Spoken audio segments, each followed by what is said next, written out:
Hey guys, welcome to Joe's RC Corner, and today we're going to be out here at the hangar. I'm just doing some cleanup because I got another work trip. I got to go back up to Alaska, so stay tuned. I'm going to show you a little bit of stuff here that I'm getting done right now before I go.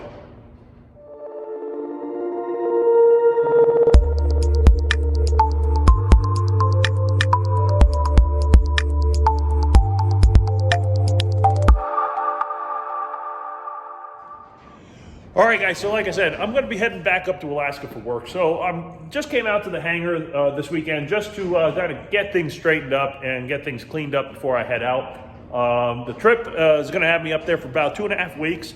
So February and all of March, we're going to be finishing up the wiring and rigging of the Cricket. Now, you might notice here in the background, the wing looks a bit low, doesn't it? Well, I'm going to turn the camera around. I'm going to show you what I've been working on just a little bit today, just so I can get some preliminary information. All right, guys, so like I said, just trying to get some preliminary information. I went ahead and just covered the plane up because I wanted to just keep this thing covered up while I'm gone for that time frame, keep some of the dust from getting inside the cabin there. But as you can see, I got the plane sitting back on its tail. Now, I do have a tool bag back there, and that's really the only weight I needed back there to get that nose up and stay up.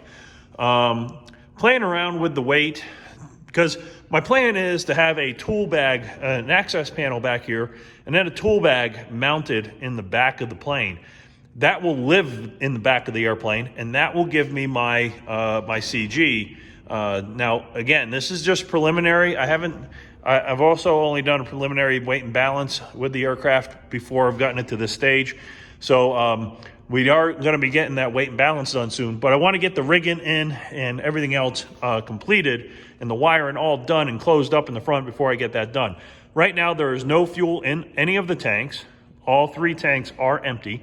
But just to get an idea, so a tool bag might actually be enough if I could put it back far enough. Because the further back here I can go, the better. But I got to be careful because my cables go through here. So if I can get the bag all the way in that back corner back here, not this one, but I bought a different bag that would mount right inside there. That is behind the pull cables. So it shouldn't interfere with my cables here, which would be great. And of course, the further back you have that weight, the better.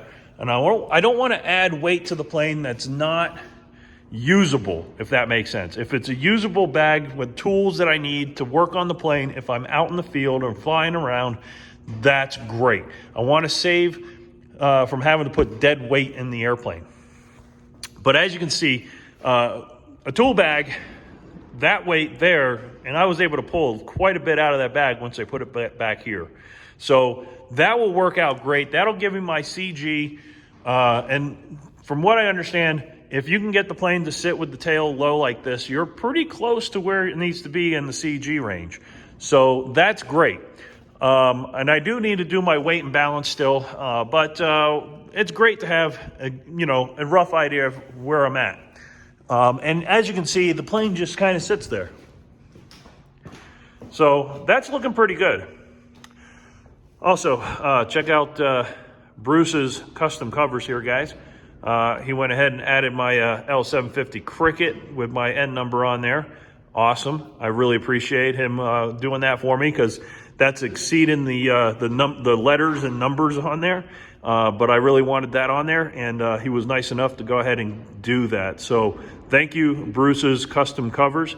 Check out the link down in the description. He's not paying me for it, but it's a really nice cover, and I really appreciate him doing that extra little bit there to add the L750 Cricket on there.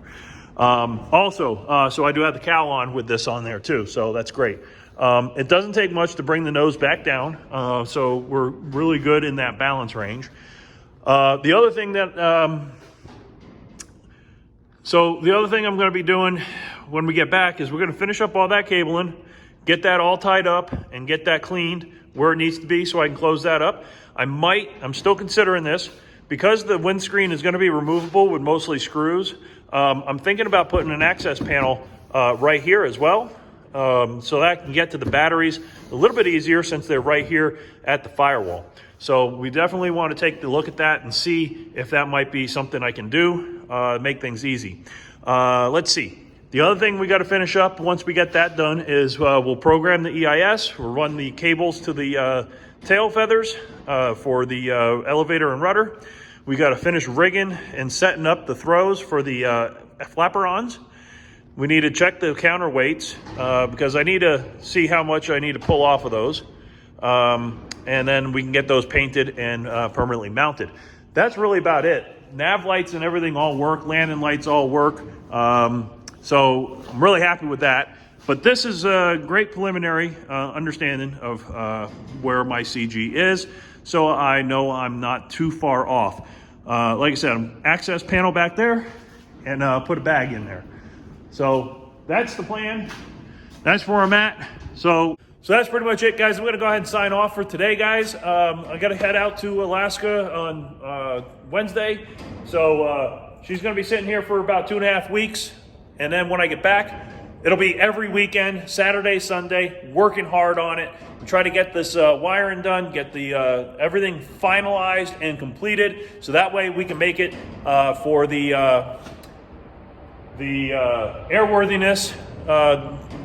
Planning to be about end of March, beginning April. First flight beginning of April, and then start flying the crud out of this plane so we can get that hours knocked off as fast as possible. So I'll be coming out here early in the morning to beat the winds, to get an hour or two in pretty much every single day to try to get those 40 hours. Yeah, so that's the plan, guys. We're going to try to get as much hours on it as possible, flying every day, try to beat the winds. If the weather allows it, we're going to go fly and get some numbers and make sure everything is good to go before my wife and I fly out to Oshkosh to see you guys out there. So that's it, guys. Keep building, keep flying, and I'll see you on the next video. Bye now.